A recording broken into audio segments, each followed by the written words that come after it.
Selamat sore pemirsa, apa kabar? Senang sekali kami dapat menjumpai Anda kembali di kesempatan kali ini, tentunya melalui saluran kebanggaan kita, Televisi Republik Indonesia Nusa Tenggara Timur. Masih bersama saya Ian Asmara di acara Solusi Menuju Sehat SMS. Apa kabar? Dan khususnya bagi pemirsa yang saat ini sedang terbaring sakit di rumah maupun di rumah sakit, teriring doa dari kami dari studio, semoga lekas sembuh.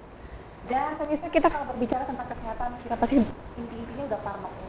Apalagi zaman-zaman sekarang ini banyak sekali aktivitas kita yang kadang-kadang membuat kita lupa untuk rajin berolahraga atau melakukan hal-hal yang sehat seperti menjalankan kehidupan yang lebih positif lagi. Terkadang bekerja itu juga kita sampai lupa waktu untuk bisa memperhatikan kesehatan kita gitu loh.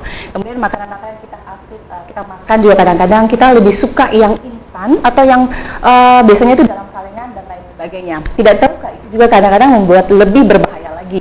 Karena kalau mau dibilang banyak sekali ibu-ibu rumah tangga maupun ibu-ibu karir yang lebih mementingkan semuanya serba instan. Dan baiklah pemirsa, di kesempatan kali ini kita mengangkat tema, kalau kita berbicara temanya satu ini, hidup pasti pada solusi. Karena tema kita di kesempatan kali ini tentang kanker. Dua kanker, ibaratnya itu dirangkai ya, kanker payudara dan juga kanker serviks. Seperti bagaimana? Dan di kesempatan kali ini Ian sudah ditemani dengan salah satu dokter kita. Wow, dokter kita ini kangen deh, udah jumpa banget. Sudah lama sekali tidak jumpa dengan beliau. Selamat sore dokter. Selamat sore Pak Ian. Gaya kaget. Kalau saya begini ya, kaget banget. Soalnya sebel gitu loh kalau kontak sama dokter Lucy itu susah banget. Aduh. Kadang udah gitu. Iya, betul. Sama dokter Lucy, apa kabar? Baik, alhamdulillah baik. Cerah ceria ya. Iya, gitu. Ceria karena secara suasana di Kupang, kemudian juga dari kabupaten juga cerah. Jadi rasanya ke bawah deh sampai sore. Iya, tapi kalau kita berbicara, kita punya tema kali ini dok, kayak nggak cerah banget ya. Tapi kita sebagai wanita juga yang kadang-kadang juga harus lebih berhati-hati, kemudian lebih memperhatikan untuk lebih sehat kali dok ya. Mungkin dokter juga nanti bisa sampaikan ke pemirsa kira-kira hal-hal apa saja yang harus kita lakukan dalam menjaga kesehatan kita. Seperti tadi yang sudah Ian sampaikan, jabarkan dari awal tadi itu dok, bahwa kita memang harus rajin memperhatikan kesehatan kita, asupan makanan pun, kemudian gaya hidup kita juga sangat mempengaruhi. Itu gimana tuh dok kalau kita berbicara tentang kanker payudara dan juga kanker serviks? Serem gitu. Tapi dok, saya punya teman-teman nih dok. Nah, ada punya teman-teman yang cantik-cantik nih dok di kesempatan kali ini nih, ada bunda-bunda. Nanti mereka sharing dengan kita biar nanti sekalian mereka memperkenalkan diri juga. Kalau saya sebut satu-satu kayaknya nanti kita bisa bukan under pressure. Jadi kayak gimana dok? Bisa langsung dijawab aja kira-kira tentang kanker serviks itu sendiri dan juga payudara itu sendiri. Silakan dok. Oke, sebelum saya menjawabnya, saya ingin menjelaskan dulu bahwa pemerintah kita melalui Kementerian Kesehatan Republik Indonesia itu sudah mencanangkan sebuah program pengendalian penyakit tidak menular. Kalau dulu kan trennya penyakit menular. Sekarang mulai bergeser lagi, yang dilirik adalah penyakit tidak menular. Salah satu yang menjadi underline-nya atau perhatiannya adalah kanker. Nah, kanker apa saja yang menjadi perhatian pemerintah? Seluruh kanker, Mbak Ian. Jadi, tapi untuk periode sampai dengan 3-4 tahun ke depan yang menjadi sorotan utama adalah dua kanker terbesar penyebab kematian, yaitu kanker mulut rahim dan kanker payudara. Itu dulu dua. Karena ternyata itu berdasarkan apa namanya ini survei itu ternyata ada namanya sistem informasi rumah sakit SIRS. Jadi baru 2014 ya, itu kurang lebih 28% orang yang dirawat itu adalah penderita kanker payudara dan 12,8%-nya itu adalah penderita CA cervix. Nah, ini ada kelompok yang meninggal dan ada yang bertahan. Itulah sebabnya pemerintah sekarang mencanangkan itu. Dan sebagai bagian dari dukungan terhadap program ini, maka telah dilatihlah dokter-dokter di seluruh Indonesia untuk menjadi agen deteksi dini. Pelaku deteksi dini CA cervix atau CA mulut rahim dan CA mame atau kanker payudara. Dengan demikian, pemeriksaan ini bukan hanya dikerjakan di kota besar, tapi juga di puskesmas. Jadi di desa-desa itu puskesmasnya sudah bisa melakukan deteksi dini karena ada metode sederhana yang bisa dipakai untuk melakukan apa ya, deteksi itu gini, kita ingin tahu secara dini bahwa ada tanda-tanda kanker pada payudara, ada tanda-tanda awal kanker pada mulut rahim. Jadi benar-benar bisa dikerjakan. Nah, kita bicara dipersempit dulu di Kupang. Oke, itu Ya. ada kebijakan. Ada kebijakan ya. kebijakan. Jadi Dinas Kesehatan juga sudah melatih teman-teman dokter di puskesmas di seluruh kota Kupang. Jadi itu mereka sudah bisa melakukan deteksi dini CA atau kanker dulu ya. CA itu kanker karsinoma. Kanker payudara dan kanker mulut rahim. Jadi jangan khawatir. Ibu bilang, aduh nanti saya harus ke rumah sakit, ngantrinya lama, bla bla bla. Tidak. Di puskesmas dimanapun yang terdekat dengan rumah sudah bisa dikerjakan ini. Lalu juga kalau ada yang bilang, aduh biayanya kan mahal gitu ya. Pemerintah nasional, pemerintah Republik Indonesia dan kita di sini ada BPJS cabang Kupang juga menindaklanjuti ini dengan memberikan supporting dana untuk pemeriksaan deteksi dini keganasan payudara dan mulut rahim ini. Wow. Jadi tinggal apa syaratnya, bawa kartu BPJS. Makanya kalau yang belum jadi peserta BPJS, buruan deh ikut, kan lumayan ini ya. Jadi ada pemeriksaannya, ada pengobatannya, itu ditanggung BPJS. Oke, kemudian targetnya ya, BPJS Kupang ini targetnya untuk tahun ini itu kurang lebih 3.818 wanita untuk tahun ini. Itu harus di IFA untuk periksa deteksi. Nanti kita lihat pemeriksaan deteksi dini kanker mulut rahim itu ada 2 jenis, ada IFA, ada pap smear, apa itu nanti belakangan. Oke. Jadi IFA-nya sendiri 318 wanita yang diperiksa, kalau pap smear 1.272. Kira-kira target ya. Hmm. Ini kan sudah mau mendekati akhir ya, akhir tahun ini. Kira-kira sudah hampir mendekati berapa persen tuh, Dok? Ada kesadaran dari wanita-wanita cantik wanita cantik di Nusa Tenggara Timur, khususnya Kota Kupang ini untuk memeriksakan diri. Kira-kira udah mendekati target belum, Dok? Masih jauh dari harapan ya. Itulah sebabnya maka sekarang terima kasih juga TVRI mau mengangkat ini ya, luar biasa. Kayaknya solusinya ya. Ini memang juga kepedulian ya dari sosialisasi. TVRI partisipasi. Betul. Dengan sosialisasi saya yakin lewat TVRI ini lebih banyak lagi orang bisa melihat. Ya. Nah, baru kalau dari per Agustus laporan yang masuk ke BPJS ini saya dapatnya itu IFA baru 21 orang. Ya ampun. Ya, mungkin sebenarnya sudah dikerjakan oleh beberapa institusi, tetapi belum terlaporkan ke BPJS gitu ya. Jadi yang terlapor resmi itu baru 21. Jangan kaget, loh saya melakukan kok gitu, atau saya menghimpun massa kok nggak masuk. Ya yang terlaporkan baru 21. Saya yakin ini kalau nanti melalui siaran ini bisa dihimbau untuk teman-teman yang sudah melakukan, silahkan melaporkan ke BPJS supaya angkanya naik. Lalu pap smear-nya baru 137 orang. 137 orang. Itu pap smear ya, Dok ya? Nanti kita di akhir mungkin sebut aja tempat mana yang bisa melakukan. Sangat harus, Dok. Itu kita tidak bisa lagi menutup-nutupi.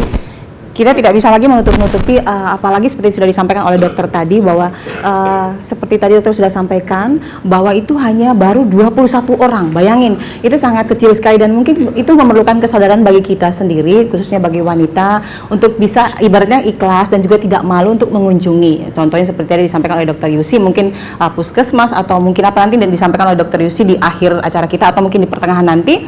Kira-kira tempat mana saja yang harus kita kunjungi sehingga target yang diberikan oleh pemerintah itu bisa tercapai ya, setidaknya kalau bisa 85% ya Dokter Yusi ya.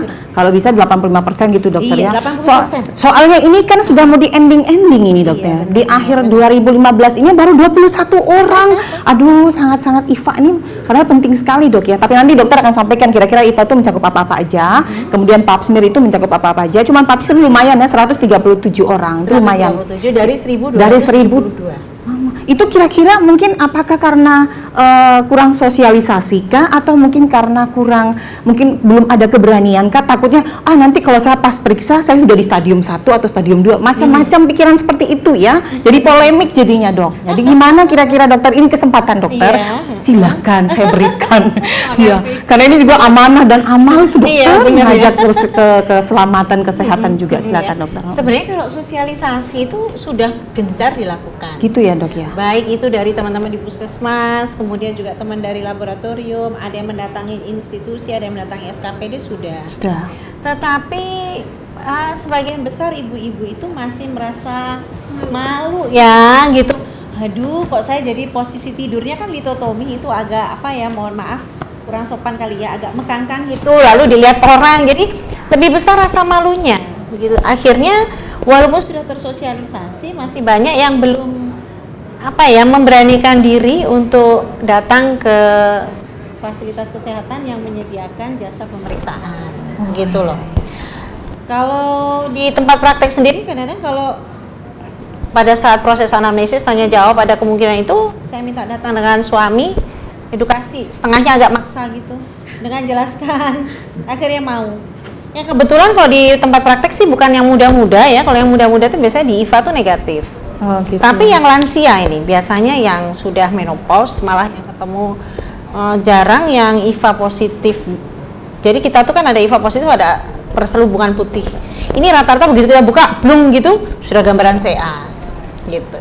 Oh gitu. Jadi iya, 1 bulan ini aja saya merujuk ke untuk ukuran dokter umum ya. Kalau 3 orang tuh udah lumayan ya. Ini baru belum akhir September loh ini, baru pertengahan September, dan ketiganya adalah lansia. Jadi wanita-wanita yang sudah menopause. Sedangkan untuk ibu-ibu muda yang kita minta untuk diperiksa ternyata hasilnya negatif. Jadi memang rekor tertua di tempat saya malah usia 78 tahun. Jadi agak susah. Sudah tua. Iya, sudah tua. Tapi kalau yang muda-muda gitu dokter, yang maaf ya, yang kayak sekarang pergaulan bebas, suka ganti pasangan, apakah itu juga bisa cepat terdeteksi IVA atau kanker yang itu serviks itu ya? Bisa. Gitu. Jadi begini, sebenarnya yang dianjurkan ini langsung aja kali ya, enak biar diskusi. Iya, tapi mungkin moderatornya harus nyetir. Iya, bukan begitu juga dok. Maksudnya enakannya itu dari atas ke bawah gitu. Oke. Ya. Jadi gejala IVA-nya dulu. Perasaan gini, terstruktur dengan baik itu dari atas ke bawah. Karena biasanya itu kadang-kadang kita kalau yang di bawah itu pasti otomatis banyak sekali mudahnya dia terkena penyakit itu pasti otomatis ya, karena dia dekat sekali dengan sistem pembuangan kita dan lain sebagainya. Kemudian juga biasanya itu bapak-bapak dan lain sebagainya itu jaringannya ke sana. Tapi kalau payudara ini itu adalah pribadi kita sendiri loh, pribadi seorang wanita. Jadi mungkin kita alangkah indahnya mungkin dari payudara ini dari atas ya. Karena ini sangat menarik sekali dokter, mungkin ya loh ini makanya bapak-bapak di rumah juga harus nonton. Sangat penting ya, ini karena ilmu pengetahuan buat kita bersama ya, suami dan istri. Nah itu gimana tuh dok? Kemarin tuh dapat katanya itu milik bersama. Milik bersama, otomatis bersama. Gitu. Bukan hanya milik ibu-ibu aja, tapi milik bapak-bapak. Baik. Dokter ini gimana sih dok? Ya mungkin yang kita kalau bicara tentang ciri-cirinya itu sudah biasa pasti pertanyaan baku ya dok ya. Nah bagaimana cara pemeriksaan istilahnya tuh kita lakukan sendiri?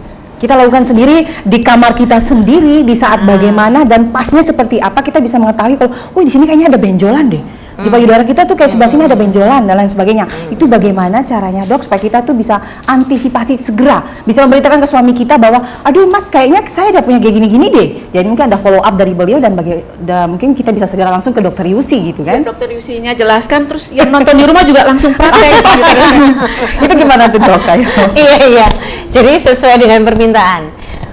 Yang pertama ini adalah kanker pada payudara. Ya.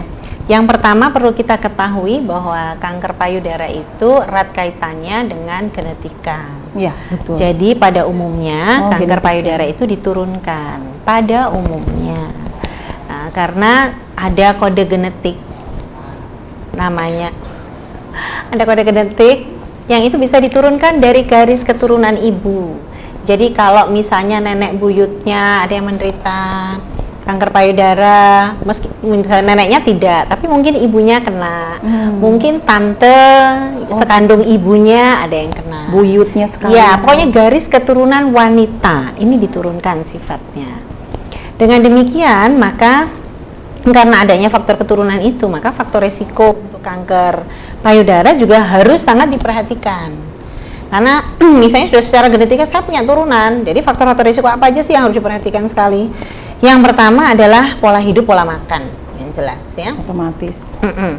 Dengan tingginya pola makan yang mengandung lemak, lemak itu adalah salah satu bahan untuk membuat hormon. Nah, kalau hormon estrogen dan sebagainya itu tinggi dalam tubuh, ini bisa menjadi penginduksi saja. Jadi sudah ada bakatnya, lalu ada ya, ibaratnya pemicu. Sudah ada kompor, ya. Tinggal nyalain korek, jelas, nyalalah kompor itu. Maka jadi pola hidup, pola makan. Hindari stres, karena kalau stres itu menurunkan sistem kekebalan tubuh ya. Jadi manajemen stres itu penting sekali nanti diangkat tuh dok, bagaimana cara kita bisa manajemen stres. Iya, kayaknya banyak orang stres soalnya ya. beberapa waktu yang lalu sih nyinggung stres itu ada teman saya dokter SPKJ dari Jawa Timur menyampaikan bahwa angka kunjungan pasien stres meningkat di tahun-tahun ini, dekade 3 bulanan ini ya. Ya mungkin karena ekspektasi terlalu tinggi sementara kemampuan tidak terlalu tinggi ya, akhirnya menjadi stres. Pada wanita-wanita mohon maaf apabila Anda juga mempunyai garis keturunan yang menderita kanker payudara, mohon hati-hati manajemen stres sejak dini. Oke. Nah, kemudian pola makan sudah, hindari yang hormonal ya. Oke. Jadi makanan-makanan Itu tinggi. cara mendeteksinya, cara Wah, ini nggak sabar. Ini kayaknya di rumah juga pasti tidak bukan ibu ini kayaknya nggak sabar gitu kan. Dokter kan langsung deteksi akan saja. Iya, nah. Pokoknya kalau misalnya gini, harus kenal dulu saya gimana sih, apakah saya punya faktor risiko itu gitu loh. Terus kalau misalnya saya tinggi, wanita yang gemuk-gemuk yang kemudian estrogennya tinggi itu juga harus hati-hati. Oh gitu. Itu faktor risiko juga ya. Kemudian kalau misalnya pernah ada riwayat fibroadenoma atau fibrokistik disease, jadi itu hati-hati betul, siapa tahu. Jadi harus rajin-rajinlah melakukan deteksi dini pada payudaranya. Jangan tunggu sampai ada benjolan ya. Nah, berikutnya lagi kita harus mengenal, kalau kita mau, katanya kan tak kenal maka tak sayang. Jadi walaupun payudara, Pak, ini ibu-ibu nih, walaupun punya payudara tiap hari pakai bra, belum tentu paham ini struktur anatomi dari payudaranya nih. Mari kita lihat dulu ya. Jadi setiap wanita itu pada prinsipnya itu apa namanya? Ini pakai anu aja, jadi kita tongkat ajaib ya. Jadi wanita itu ini ada payudara ya. Nah di luar tuh ada kulit, enggak pakai kulitnya sudah dikupas. Nah secara mau besar, mau payudara besar atau kecil, kantong-kantong produksi ASI ini, kelenjar susunya itu jumlahnya hanya paling tidak 15 sampai 20. Di kantong kelenjar susu nih, kantong yang memproduksi ini yang kecil-kecil ini, yang bulat-bulat ini, warna pink. Ini jumlahnya hanya 15 sampai 20. Lalu di ujungnya ini akan ada saluran panjang-panjang, kita sebut saluran kelenjar susu yang akan bermuara pada puting susu. Nah, ya, tempat penampungan ASI. Lalu, agar supaya kelenjar susu ini tidak saling melekat, kepadanya diberi bantalan jaringan lemak yang kuning-kuning ini. Jaringan lemak. Nah, jaringan lemak inilah yang membuat ukuran payudara itu besar, kecil. A, B, C, D, cup itu dari sini. Bukan dari jumlah kelenjar. Nah tuh kan baru tahu. Nah ya. Untuk ibu-ibu yang kurus, yang payudaranya kecil, jangan pakai alasan saya nggak bisa menyusui dok, karena payudara saya kecil nggak bisa keluar ASI-nya. Nggak mungkin, karena jumlah kelenjar ASI ini pasti jumlah kelenjar susu tuh 15 sampai 20. Semua sama ya, 15 sampai 20. Sama. Oke. Yang bikin tebal tuh yang kuning-kuning ini aja. Lemaknya aja. Iya, lemaknya. Gitu ya. Tapi itu otomatis tidak bisa menghilangkan juga kalau memang udah strukturnya seperti itu dok ya. Anatomi. Jadi warisan waktu kita dibentuk dalam kandungan ibu kita. Terus di belakangnya jaringan lemaknya ada kulit ya. Ini kita ini nempelnya pada ini. Yang merah agak tua ini itu namanya otot dada. Oke. Nah, ya nanti penting, struktur ini penting pada saat kita melakukan sadari. Ini otot dada, di belakangnya ini juga ada otot dada kecil lagi, lalu ada yang kuning-kuning kecil, ini bukan lemak, tetapi ini tulang iga. Di antara tulang iga ada otot-otot tulang iga, otot-otot antar iga namanya. Ya. Jadi ini menjadi penting diperhatikan. Nah, kanker pada payudara itu bisa berawal di mana saja? Ya semua ini. Ya kelenjar susunya, ya saluran susunya, ya muaranya. Begitu. Bisa juga pada jaringan lemaknya. Lalu jangan lupa ada yang hijau-hijau kecil. Hijau, itu bahasa Indonesia hijau, kecil. Ini namanya kelenjar getah bening. Nah, kankernya juga bisa dari sini. Yang sering saya dengar itu ya kelenjar getah bening. Iya, yang sering betul saya dengar. sekali. Kenapa sih dok dia lebih rawan ya dibandingkan yang lain dan mudah? Dia ini tidak punya jaringan, tidak punya jalur khusus, gak ada. Semua adalah jalur bagi dia. Oh alah. Jadi kalau satu kena di sini dia bisa dengan gampangnya transporter. Kemana-mana. Oke, di dada saya mau dilipat paha, saya mau di perut gitu. Jadi ini dia punya jaringan misterius. Luar biasa. Iya, nggak kelihatan. Sekecil ini. Iya, dan dia cuma cuma banyak jutaan loh ini bentuk jumlahnya. kecil tapi jaringannya banyak. Ya, dia. Kemudian dia bebas kemana saja dia mau. Iya, kan, ya? dia ada di sini tapi dia Tapi bisa dia mengirim berbahaya sinyal dia. dari ketiak, dari perut dan sebagainya, kelenjar ya. Jadi ini adalah area dari payudara kita. Ini penting sekali untuk dikenali. Nah, Pada kanker payudara itu kalau misalnya dia masih mobile masih nggak apa-apa, tapi kalau udah lengket di sini, nah itu yang nggak bergerak, itu yang bermasalah. Ya. Ini perlu dikenali dulu ya dasar-dasarnya.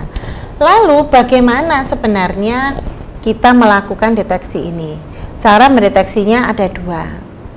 Yang bukan pakai alat ya, sadari dan sadaro. Kalau sadari itu pemeriksaan payudara sendiri. Ya kita kerjakan. Kapan dikerjakannya? Dikerjakan pada 10 hari sampai 12 hari setelah tanggal pertama mens. Jadi contohnya begini. Bulan September haidnya itu tanggal 5 September. Maka pemeriksaan payudara sadari atau sadaro itu dikerjakan pada tanggal 15, 16 sampai 17 sesudahnya. Jadi tanggal 15, 16, 17. Jadi rentangnya hanya itu. Loh, kenapa harus tanggal itu? Itu adalah tanggal ketika jaringan payudara kita ini terbebas sama sekali dari pengaruh hormon reproduksi wanita. Oke. Ya, kalau sudah lewat dari itu gimana, Dok? Ya boleh aja, tetapi sudah dalam pengaruh ini ya, pengaruh hormon reproduksi. Jadi mungkin ada bengkak pasti, kalau mau haid itu kan agak kenceng payudaranya, nggak bisa teraba, ya. Nah, jadi sebaiknya dikerjakan hari 10 sampai 12 dari tanggal pertama menstruasi. Sadaro apa? Sadaro itu pemeriksaan payudara oleh dokter. Iya, kenapa ada sadaro? Karena ada pemeriksaan kelenjar getah bening yang tidak bisa diraba sendiri oleh pasien, begitu ya. Jadi kapan sadaro? Sadaro dikerjakan kalau misalnya ibu-ibu pada saat sadari menemukan benjolan yang dicurigai sesuatu banget di payudaranya. Itu baru dikerjakan sadaro. Seperti apa sih sadari itu, gitu ya? Kita lihat sedikit sadari seperti apa. Loh, mana sadari? Ya, sadari pemeriksaan payudara sendiri itu dikerjakan ada dua jenis. Satu berhadapan dengan kaca, namanya sadari. Jadi sendirilah, bantuan matanya mana? Nggak ada, pakai kaca. Ini ya, ada contohnya di depan cermin. Dan yang kedua dikerjakan di tempat tidur sambil tidur. Yang pertama ini gambarnya langsung dia angkat tangan, ini menyerah langsung. Semestinya ya berdiri di depan cermin dengan posisi rileks, kedua tangannya itu di samping badannya, santai. Ini ya nggak dikakukan ya dadanya, santai saja. Perhatikan apakah ada perbedaan ukuran payudara kanan dan kiri. Secara anatomi memang payudara itu nggak mungkin 100% plek sama besar. Pasti. Jadi makanya kenali payudaranya dulu. Oh, besar ini memang dari dulu ke dulu sekian gitu. Apalagi kalau ada kecenderungan ibu-ibu menyusuinya hanya pada satu sisi, payudaranya begitu. Alasannya kan ASI-nya keluar cuma di sini, Dok. Gitu. Padahal enggak juga. Semakin sering bayinya tuh diajak menyusu kanan dan kiri, sama akan keluar. Gitu ya. Setelah itu baru dilakukan periksa ke atas. Kenapa harus ke atas? Ini dilihat. Ketika tangan ke atas, maka otot dada akan terangkat, maka akan terlihat kalau memang ada tumor atau apa, biasanya akan ada perlekatan. Jadi harusnya itu begitu tangan ke atas, payudaranya ke atas semua. Harusnya otot-ototnya kelihatan ke atas. Tapi kalau ada sesuatu yang lekat di situ, jaringan payudara yang lainnya naik, yang satunya tetap lengket. Pasti ada area itu akan kelihatan agak cekung sedikit. Setelah itu berkaca pinggang gini, lalu dada dibusungkan. Tujuannya juga sama, menegakkan otot-otot dinding dada untuk dilihat apakah ada perlekatan atau area yang tidak ikut bergerak dari payudara. Setelah itu tetap berdiri tegak, tangan diturunkan ke atas, sudah membungkuk seperti ini. Jadi tangan direntang, badan ditekuk, sambil mata melihat ke arah kaca cermin ya. Ini kan payudaranya akan jatuh. Kalau memang ada sesuatu di dalamnya, di jaringan-jaringan yang tadi saya sebut, ini akan ada area tertinggal. Jadi kembali lagi ada yang cekung. Oke, ada yang gitu. cekung lagi terlihat ya. Iya. Terlihat. Kalau sudah ada daerah situ, pada saat nanti palpasi diraba-raba, fokuskan di daerah yang tertinggal tadi. Ya. Setelah itu boleh sambil duduk ya, tetapi dilakukan palpasi berputar. Nih caranya. Berikutnya dengan tidur. Ini agak keliru ini gambarnya. Ini sudah berusaha, gambar yang satunya saya tutup. Tidurnya tidak boleh pakai bantal. Kenapa tidak pakai bantal? Karena kalau kita pakai bantal cenderung kepala lebih tinggi, maka rongga dada kita ini tidak akan rata. Itu maka payudaranya mungkin tidak terdorong ke atas, ya. Pasti. Yang benar adalah tidur tanpa bantal, lalu ambillah selimut ya, dilipat kira-kira tebalnya 3 sampai 5 cm. Letakkan di daerah punggung atau belikat di payudara yang akan diperiksa, sisi payudara yang akan diperiksa. Jadi misalnya mau memeriksa payudara kiri, maka lipatan selimut tadi diletakkan di belikat sebelah kiri. Lalu tidur kita, lalu tangan kiri itu ditekuk di belakang kepala. Jadi gini modelnya. Ya, jadi kepalanya itu bantal kepalanya itu sandarnya pada lengan kita. Tujuannya apa? Agar seluruh otot dada itu terangkat. Dada ini jaringan jaringan payudara relatif nempel pada otot dada. Dengan demikian memudahkan, meluaskan lapangan pandang kita. Jadi pada saat dilakukan palpasi itu lebih terasa. Kalau duduk gini belum tentu karena payudaranya jatuh. Jadi dengan gini payudara terdorong ke atas. Lakukanlah palpasi, namanya perabaan secara sirkuler. Melingkar. Dok, saya mau pegang sembarangan, nggak boleh. Sirkuler ini tujuannya adalah agar seluruh payudara bisa teraba. Jadi berputar, caranya gini, keliling ini. Dari luar, dari payudara luar mengerucut sampai ke puting. Begitu sampai di puting, di areola yang hitam ini, areola mama, daerah yang hitam ini, itu kan muara dari saluran ASI tadi, dipencet ke atas. Dengan dipencet ke atas, ini mau memeriksa apakah ada cairan yang keluar dari saluran ASI itu tadi. Karena dalam keadaan tidak menyusui, tidak boleh ada satupun cairan warna apapun, sekecil apapun yang keluar dari puting susu. Nggak boleh. Kalau ada berarti ada sesuatu deh di situ. Gitu ya. Jadi nggak boleh ada, kecuali menyusui. Kalau menyusui boleh. Kalau sudah nggak menyusui nggak boleh ada satupun. Gitu ya. Sirkuler dari luar diraba dengan 3 jari. Bukan 1 jari, dok. Saya mau 1 jari. Enggak, 3 jari. Kenapa? Supaya kalau luput 1 dapat 1 jari. Apa luput itu? Ya, maksudnya tidak teraba Ya, yang satu. nggak kena 1, kena Tidak 1 jari yang lainnya. Yang kedua, yang ketiga, ya. Jadi 3 jari ya merapatnya. Bukan iklan, bukan apa, tapi 3 jari. Iya, 3 jari ya. Lalu mengerucut di areola mama, dipencet ada cairan atau tidak. Lakukan kontralateralnya. Jadi kalau tadi payudara kiri, ya tukar lagi yang kanan. Dengan posisi bantal dipindah juga di tempat yang sama. Selimut pindah Pindah tempat yang kanan. sama. Oke, kayak gitu ya. Oke. Setelah itu, oh ya, kelupaan. Kalau sudah payudara habis, jangan lupa raba sedikit ketiaknya. Sedikit aja raba. Kenapa? Kelenjar getah bening tadi itu ada di seluruhnya termasuk ketiak.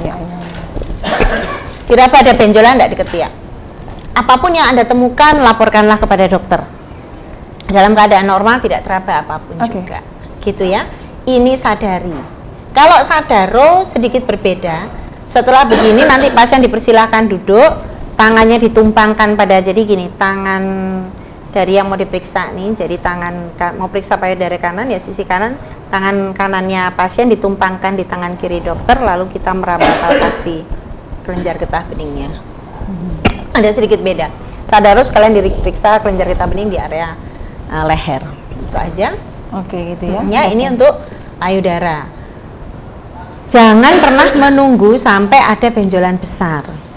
Sebagian besar pasien yang datang itu mengeluhkan, dok, saya mau menaruh sesuatu kok tiba-tiba ada rasa sengkring, ada rasa tertikam di dada. Setelah saya pegang kok ada benjolannya. Jangan sampai seperti itu. Jadi kerjakanlah sadari hari ke-10 sampai 11 setelah tanggal pertama 10 sampai 12 dari tanggal pertama haid. Oke. Mungkin ada Ibu Maria yang mungkin mau bertanya, mungkin ada penasaran aja ya. Soalnya kan baru tahu juga ya. Karena seperti tadi dokter sampaikan tadi itu sampai secara rinci, ternyata getah bening itu di sekitar situ, dia di arah permisi di area ketiak kita ya. Dan itu di leher. Ya kan aneh-aneh gitu, tapi ternyata memang wow efeknya. Silakan, Mbak. Ya, makasih dokter. Ya, sama-sama. Jadi saya ini kan punya kawan, nah, dia menderita kanker getah bening itu, kelenjarnya itu. Jadi ada saatnya dia kalau sudah ini sakitnya itu kadang itu semua bengkak. Tapi kalau ada waktunya sudah turun kembali. Maksudnya bengkak mana? Apanya yang bengkak? Payudaranya itu tiba-tiba Oh, naik oke. dua-duanya, Dok. Nah, tapi kalau sudah tidak capek lagi, sudah normal kembali. Itu kira-kira gimana ya, Dok? Wah, ya itu. Solusinya? Begini, solusinya jelas harus datang ke dokter untuk diperiksa. Itu solusi yang paling benar. Karena kan dokter itu bekerjanya dengan mendengar keluhan pasien, lalu sambil mendengar dia berpikir, oh, kemudian diagnosa kemungkinan nih sakitnya ini, gitu kan? Kemudian dibilang payudara saya bengkak, itu dokter mikirnya banyak tuh, yang bikin bengkak tuh apa sih, gitu kan? Karena lemaknya tadi kah, atau kantong asinya kah, atau tumor lah apa segala macam. Lalu dia akan mengajukan pertanyaan selektif untuk menyingkirkan, oh ini toh. Setelah itu dia akan melakukan pemeriksaan. Setelah pemeriksaan kalau pasti fix ketemu ya oke. Kalau nggak ketemu dia pemeriksaan penunjang. Gitu. Nanti kita sebenarnya mau bahas tapi nggak apa-apa sekalian aja pemeriksaan penunjang. Kalau di Kupang hanya bisa USG payudara. Ya.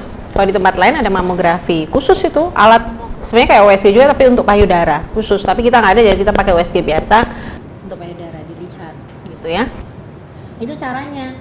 Jadi solusinya pergilah ke dokter yang dipercaya. Silahkan, karena banyak ibu-ibu yang malu dokternya cowok, maka dokter cewek. Ada dokter cewek. Itu masalahnya, Dok, kadang malu. Dokternya hanya ada cowok sama cewek soalnya. Jadi itu aja pilihannya. Ada dua aja ya, jadi Iya, cowok ada sama dua cewek. dokter kita di sini, cowok sama cewek. Iya. Dokter bisa aja. Mungkin Gek mau tanya? Ada mungkin yang ungkapin unek-unek, silakan. Ya, selamat sore, Bu Dokter. Terima kasih, penjelasan Ibu sangat bermanfaat. Nah, ini mengenai tentang sadari sendiri. Pernah saya mendengar bahwa, ya apalagi kita sebagai perempuan itu memakai bra ya, BH itu sendiri. Nah, pernah saya mendengar bahwa untuk menjaga supaya kita jangan terkena kanker, untuk mencegah itu salah satunya kita kalau tidur itu harus membuka bra gitu. Nah, gimana? Apakah ada tersangkut di situ? Maksudnya manfaat dari kaitannya, nyangkutnya. Iya nggak ada nyangkut. Ya, kaitannya kita tidak memakai bra tersebut dengan kanker payudara itu sendiri. Iya. Oke, Terima oke. kasih. Sama-sama. Belum jawab dia udah makasih ya, saya jawab. Jadi gini, sebenarnya apapun juga itu kalau diistirahatkan Mbak. Yang BH itu kan bra itu kan biasanya ketat ya, apalagi sekarang orang pengen kelihatan payudaranya gede, seksi, terus pakai ada kawatnya supaya kedorong ke atas ya kan? Dinaikin ke atas. Aduh, belum lagi yang ketat banget gitu. Akhirnya jaringannya tidak bisa beristirahat gitu. Jadi ada jejas, ada trauma bertahun-tahun gitu loh. Jadi ini bisa menjadi trigger aja, jadi merangsang. Tapi secara prinsip tadi itu harus ada BRCA-nya tadi yang saya bilang secara genetikanya ada gitu ya, terus ada faktor resikonya. Kalau memang sih sebaiknya menggunakan bra itu jangan yang pakai kawat. Gitu loh, sebenarnya ngapain juga gitu, olahraga.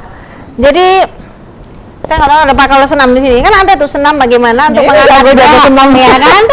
Ya ada senamnya ya. Dalam 1 minggu ini, hampir 1 bulan ini untuk olahraga Payudara dengan bagian bawah. Ya, betul. Ya kan ada Jadi senamnya. untuk senam. Ya kan ada Ya, tekniknya memang tuh bagaimana.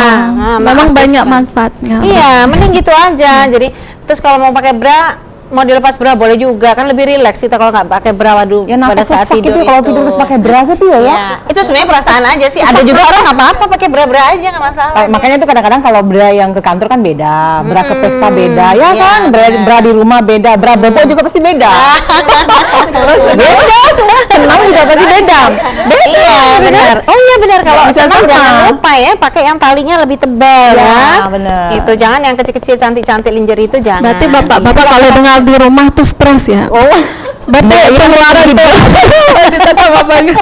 ya enggak, maksudnya seperti yang dokter sampaikan tadi, kalau bisa kan untuk kesehatan ya, jadi kita punya tali branya itu mungkin agak luas, agak lebar sedikit. Iya. Jangan hanya karena untuk gaya-gaya, jadi dia yang kecil banget mau lingker, itu kan Iya. nyakitin nih. Itu juga untuk kesehatan kelenjar kita Iya. sendiri ya dok. Terus jangan lupa membeli bra tuh jangan, ini kan lagi ngetren tuh bra yang warna-warni ya, terus kerlip-kerlip, terus bahannya juga brokat yang ini.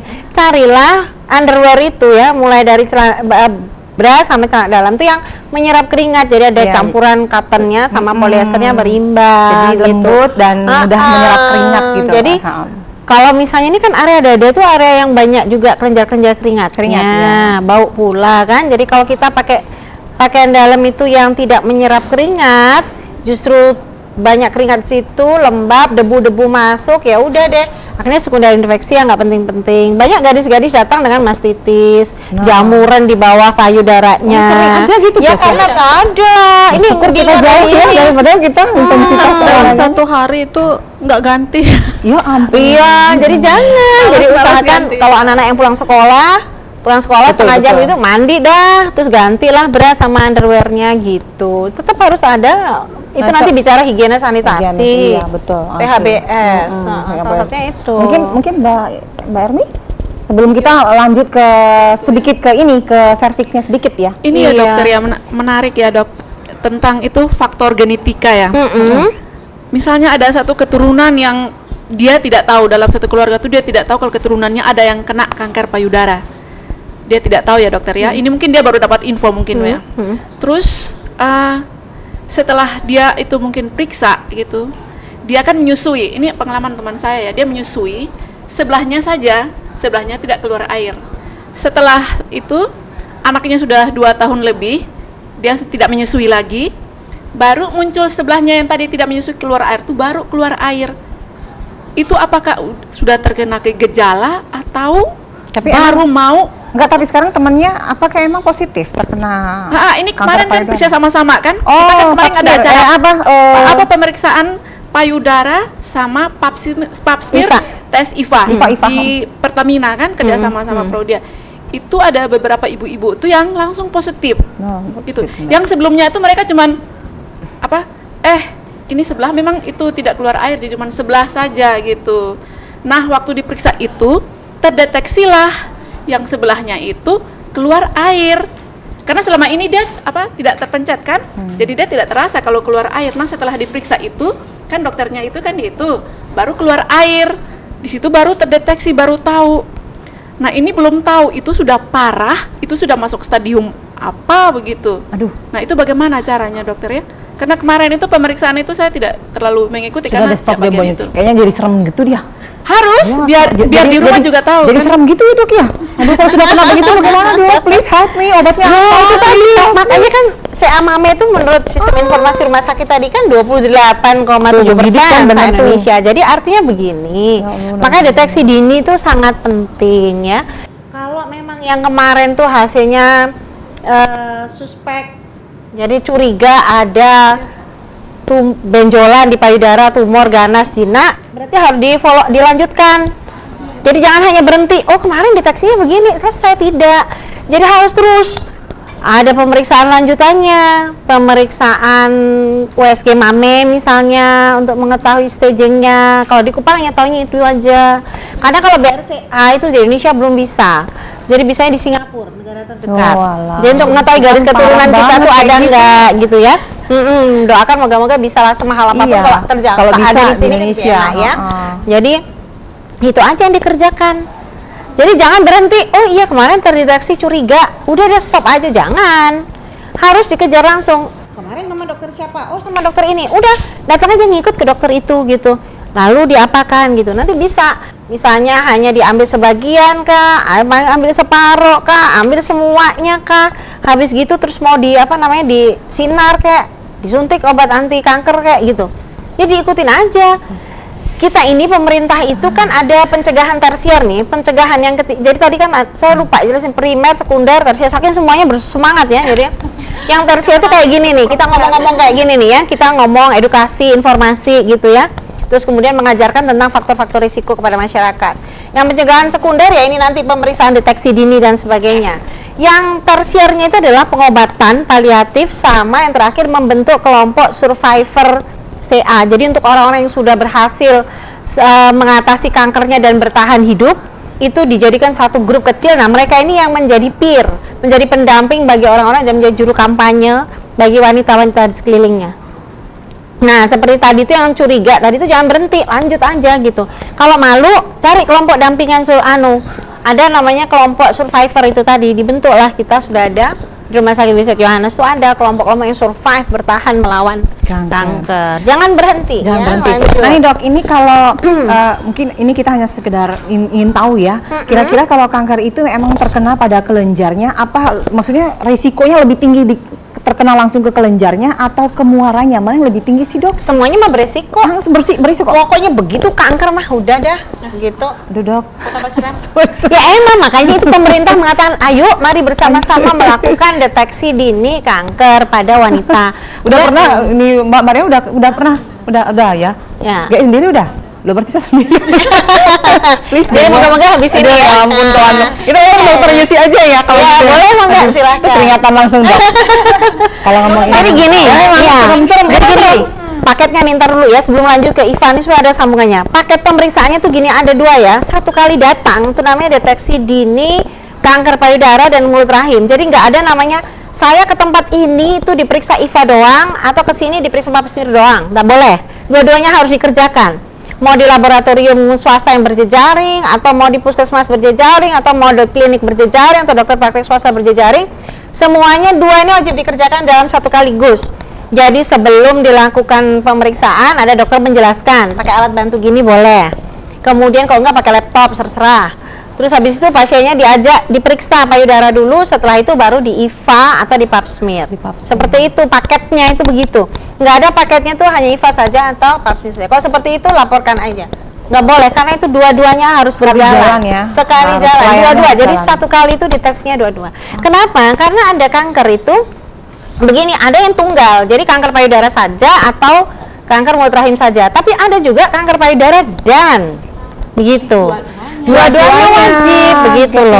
One free. Jadi beberapa waktu yang lalu ada nih pasien rajin banget Pap smear, nggak apa-apa Dok, Pap smear saya bagus-bagus aja. Nggak taunya suatu saat datang ke saya, Dok, kenapa ya saya kalau tidur miring kiri kok sakit ya gitu. Begitu saya terus curiga, kita berhadapan dengan flip chart. Saya jelaskan, lalu diperiksa bersama dengan suami, saya minta hadir berdua karena memang pemeriksaan ini sebaiknya suami istri. Jadi kita ajarkan ternyata ada massa di payudaranya begitu. Ada yang sudah ditata laksana serius pada payudaranya, lupa dilakukan USG pada kandungannya, ternyata ada kanker primernya itu di cervix ini tapi udah stadium lanjut. Jadi memang sekarang sedang berduka sekali ya. Itu tadi, jadi dua-duanya harus dikerjakan ya, tidak boleh salah satu. Pada saat berdiri itu dua-duanya sekali jalan. Jadi memang langsung terdeteksi cepat ya. Kalau memang dan ini pasien harus diajar bagaimana untuk melakukan pemeriksaan itu sendiri. Jadi pada saat diperiksa sekalian diberitahu. Nanti sadarinya begini ya. Itu yang betul ya. Nah, seperti tadi dokter kan sudah sampaikan di awal tadi saya dengar, kita yang secara tidak langsung sudah langsung masuk ke cervix nih ya. Sudah langsung ke cervix. Jadi mungkin kalau bisa nanti 2 minggu lagi kita to be continue deh, Dok. Kayaknya belum bisa selesai, nggak akan bisa selesai. Waktu ini nggak akan bisa selesai kalau kita bicara. Karena ini penting sekali buat kesehatan kita wanita. Juga buat bapak-bapak yang istri-istrinya itu juga harus kita care banget ya. Apalagi untuk cervix. Itu kayaknya cervix seperti tadi dokter katakan bahwa bagi suami yang tidak bersunat dan mungkin gaya hidupnya tidak sehat dan lain sebagainya. Akhirnya yang fokusnya ke istri bisa dijelaskan tuh, Dok, gitu loh. Aduh, saya punya gambar dikit aja ya. Begini dulu, sebentar. Faktor risiko dulu ya, seperti biasa faktor risiko. Faktor risiko untuk kanker mulut rahim itu yang pertama adalah wanita yang sudah berkeluarga ya, atau yang pernah berhubungan seksual. Wanita sudah pernah berhubungan seksual, bisa terlalu dini berhubungan seksual nih. Ini buat anak-anak SMA sampai yang udah mulai berhubungan seksual aktif nih, hati-hati. Kemudian yang berikutnya lagi yang berganti-ganti pasangan. Ya, yang berganti-ganti pasangan. Siapa aja yang suka ganti-ganti? Baju diganti, tapi pasangan kagak boleh, satu aja. Dan itu juga harus terikat dalam perkawinan resmi baru boleh, kalau kagak. Jadi sekali lagi masuk cash pro-nya ini, maaf ya. Langsung. Tapi ini memang pesan sponsor wajib itu cash pro ya, harus satu saja pasangannya. Lalu berikutnya yang pasangan, jadi dia istri enggak, tapi suaminya rajin jajan. Katanya bosan nih menu rawon di rumah, saya mau sekali-kali ganti soto. Ya, mau ganti pose, lebih baik pose sama istri. Ya kita kan nggak tahu, ya mana tahu sekarang begini. Orangnya cantik, manis, wangi. Ternyata di dalam vagina atau saluran sanggamanya itu ada keputihan, mana tahu kita. Nanti minta di-shoot bagaimana dalamnya organ ini ya. Jadi kita nggak ngerti, jangan aneh-aneh, jangan ganti-ganti pasangan. Setia. Lalu ada yang misalnya kena penyakit kelamin, IMS, ISR. Jadi itu ada keputihan gitu ya. Nah, wanita ini agak susah karena ini gambarnya agak kurang dalam ya. banget. Bisa di shoot ya nih ya, agak dalam sedikit. Jadi wanita itu punya saluran sanggama ini, ya ini panjang dan di dalamnya tuh berlekuk-lekuk gini. Jadi kalau ada keputihan di sana di dalamnya belum tentu masuk keluar ke celana dalam. Sehingga wanita-wanita yang tidak keputihan belum tentu tidak keputihan, harus diperiksa juga. Nah, siapa tahu ada infeksi ini, chlamydiasis kayak gitu-gitu tuh, protozoa itu berpotensi sekali mengganggu ketahanan mukosa atau selaput lendir di mulut rahim ini, sehingga bisa memicu terjadinya kanker mulut rahim. Lalu wanita-wanita itu ada juga yang kena human papillomavirus yang ditengarai sebagai penyebab utama dari kanker mulut rahim yang hanya ditularkan lewat hubungan seksual. HPV itu karena virus, jadi harus jaringan hidup ke hidup. Nggak ada bilang, dok saya ketularan HPV ini karena pakai handuk teman, kagak ada. Dok karena saya berenang di kolam renang ketularan HPV, enggak bisa. HPV itu harus dari penis masuk ke vagina. Itu aja. Jadi orang yang seperti itu bisa. Kemudian merokok ditengarai sebagai salah satu faktor. Perokok. Iya, dan sekarang trennya katanya wanita yang merokok harus merokok, kagak juga. Iya, nggak boleh. Nggak boleh, itu merupakan salah satu faktor. Iya, kofaktornya itu. Nah, jadi hati-hati ya. Jadi yang disebut sebagai kanker mulut rahim itu gini. Ini lihat dulu, ini rahimnya, ini liang sanggama, ini adalah mulutnya, pintu masuknya. Terus ini lehernya. Nah, kelihatan ya? Ini lehernya, ini badannya. Jadi ini yang dibilang kanker mulut rahim yang dideteksi pakai IVA di sini. Bisa kankernya di mulutnya ini, bisa di lehernya. Yang di lehernya itu yang pakai pap smear yang dimasukin brush khusus untuk mengambil jaringan di sini. Begitu ya. Jadi ini harus deteksi dini. Tadi faktor resikonya. Yang kedua, keluhan wanitanya apa? Keluhannya pada stadium awal tidak bergejala, alias tidak berkeluhan. Berikutnya lagi ada perdarahan di luar masa haid. Jadi misalnya haidnya tiap tanggal 5 dalam bulan, loh kok tanggal 20 atau tanggal 14 ada perdarahan, tuh harus memeriksakan diri. Ya. Kemudian berikutnya lagi perdarahan pasca koitus. Setelah bersenggama kok ada muncul perdarahan. Nah, itu harus hati-hati.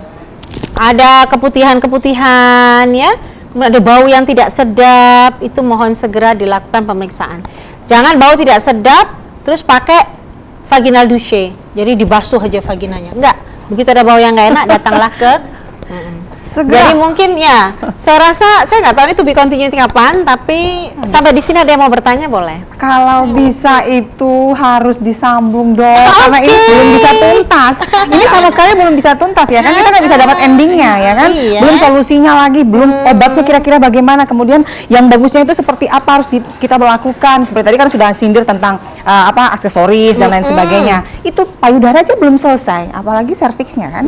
Jadi mungkin nanti kalau bisa harus boleh. Harus. Ini memang sengaja dibuat penasaran, menarik buat para bukan penasaran lagi dok, aduh dok please deh, ini kesehatan dok, nggak ada kata penasaran kalau kesehatan itu wajib ya kadang-kadang ya. Jadi luar biasa sekali dok, dia punya sharing-sharing yang luar biasa sekali, dan mungkin kita bisa sambung lagi minggu lagi dok ya. Boleh, dengan senang hati. Dan dokter tadi sudah sampaikan ya, ini untuk kesehatan kita bukan hanya kita aja sebagai wanita pribadi yang menjaganya, tapi pasangan kita gitu, kemudian anak-anak remaja yang kita punya juga, kita harus jaga kebersihan dan kesehatan dan lain sebagainya. Terima kasih banyak dokter sudah hadir di Studio 2 TV Nusantara. Buat ibu juga terima kasih banyak, mudah-mudahan saya cantik-cantik di sore hari ini. Demikian pemirsa sharing-sharing kita di acara Solusi Menuju Sehat, dan tentunya kita bisa salah satu yang paling kita ambil adalah untuk menjaga kesehatan kita dan juga menjaga gaya hidup kita. Kita akan sambung lagi 2 minggu ke depan insya Allah, dan kita akan jumpa lagi. Saya Ian Asmara, bye-bye.